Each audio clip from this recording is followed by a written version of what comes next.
Quand le silence s'installe au bureau, je n'aurais jamais imaginé qu'un simple instant puisse changer à jamais mon regard sur lui. Tout a commencé comme une soirée ordinaire, normale. Le genre de soirée où l'on ne s'attend pas à ce qu'il se passe quelque chose de mémorable. Le genre de soirée où l'on ne prévoit rien. Mais certains moments arrivent sans prévenir, et une fois qu'ils vous ont perdu, vous ne pouvez plus les oublier.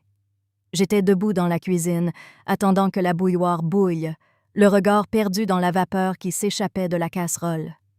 L'appartement était silencieux, hormis le doux bourdonnement du réfrigérateur et le léger clapotis de la pluie contre la fenêtre.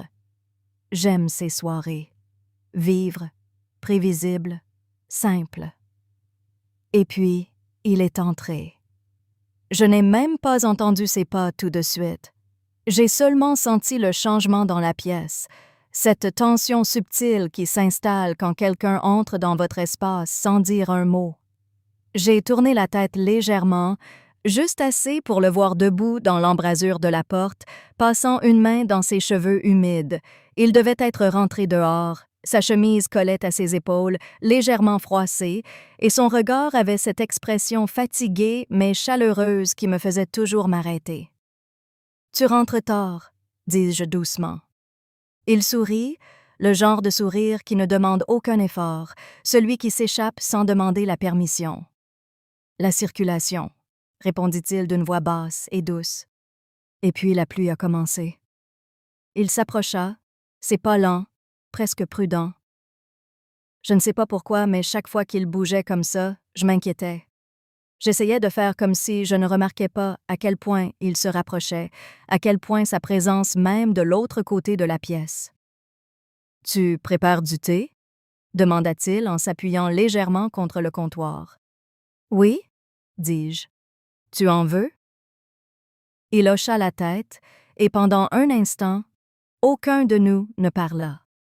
Il n'y avait que le bruit de la pluie et le sifflement de la bouilloire. Je le sentais me regarder, et même si j'essayais de me concentrer sur les tasses de thé, mes mains devinrent soudain maladroites, comme si chaque mouvement, une étincelle cachée dans une dispute comptait. Puis c'est arrivé. Pas dramatiquement, pas bruyamment, mais d'une manière qui changea tout. Il se plaça derrière moi, pas assez près mais assez près pour que la chaleur de son corps effleure mon dos. Assez près pour que son épaule me frôle. Assez près pour que l'air entre nous se tende comme un fil invisible qui nous lie. Je me figeais, non pas de peur, mais de l'écrasante conscience de sa présence. Je ne sais pas s'il avait fait exprès de se tenir si près. Peut-être qu'il ne s'en rendait même pas compte, mais moi, si, tout mon être le sentait. Mon cœur s'est mis à battre plus vite, lentement d'abord, puis plus fort, comme si mon intuition avait perçu quelque chose avant même que mon esprit ne le comprenne. « Tu as toujours froid », a-t-il murmuré près de mon oreille. Sa voix était si douce qu'elle se mêlait au bruit de la pluie. J'ai dégluti, car ma voix n'était pas assez assurée pour répondre. Il a attrapé le placard au-dessus de moi, et lorsqu'il s'est penché légèrement, sa oreille a frôlé la mienne. C'était le moment, cette douce et chaude pression, cette proximité fortuite, ce contact à peine perceptible qui semblait durer plus longtemps qu'il ne l'avait réellement fait. Il s'est pressé contre moi juste une seconde, mais cela a suffi pour me faire parcourir un frisson jusqu'au fond de l'échine. Pas une sensation choquante, une douce chaleur, une douceur lente, le genre qui me faisait trembler et éparpiller mes pensées.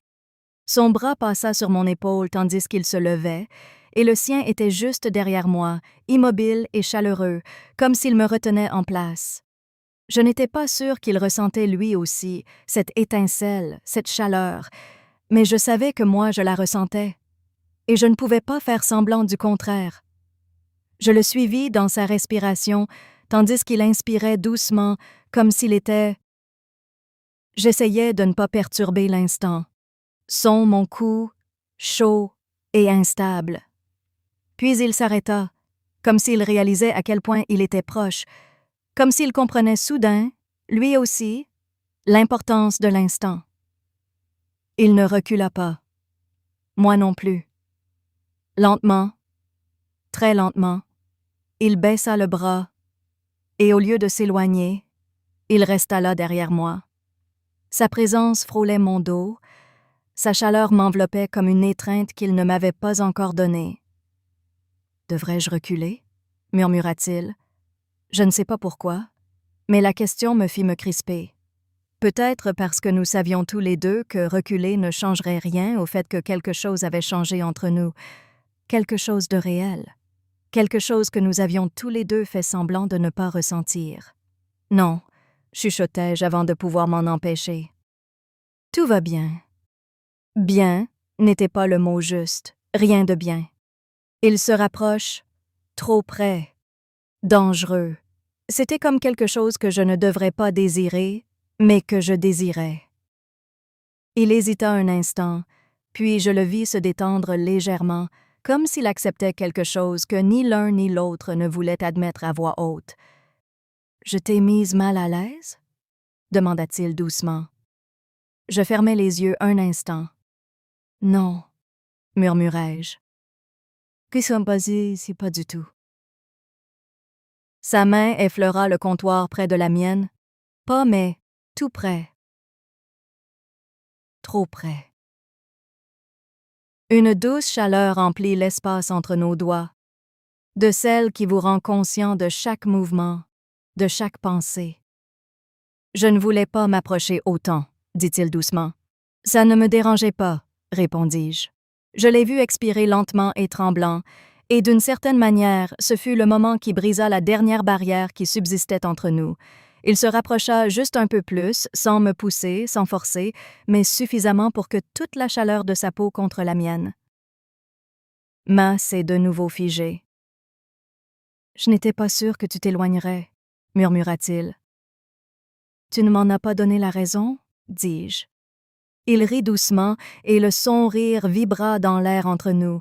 Sa voix baissa, presque hésitante. « Si je suis trop près, tu peux me le dire. » Je secouai légèrement la tête. « Tu n'es pas trop près. » Sa main se déplaça lentement, prudemment, et se posa près de la mienne sur le comptoir, nos doigts à quelques centimètres l'un de l'autre. Sa chaleur magnétique. Ma poitrine monta et descendit plus vite que je ne voulais qu'il le remarque.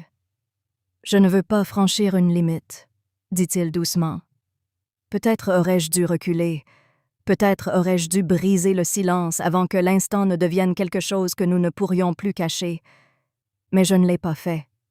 Je ne pouvais pas. J'ai finalement tourné la tête, légèrement, juste assez pour le regarder par-dessus mon épaule.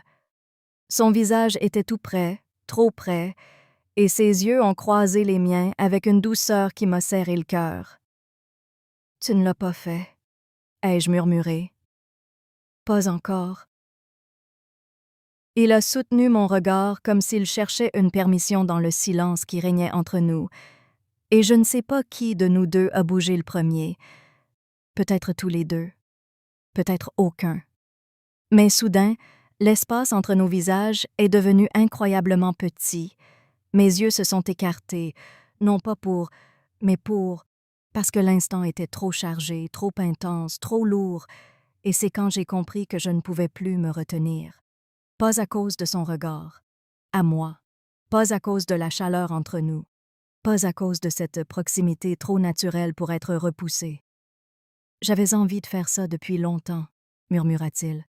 Mon cœur s'est emballé. « Alors pourquoi ne l'as-tu pas fait? »« Parce que il s'est collé contre moi, » dit-il doucement. Je ne savais pas si tu le ressentais aussi. Je n'ai pas répondu par des mots. Au lieu de cela, j'ai laissé le silence parler pour moi.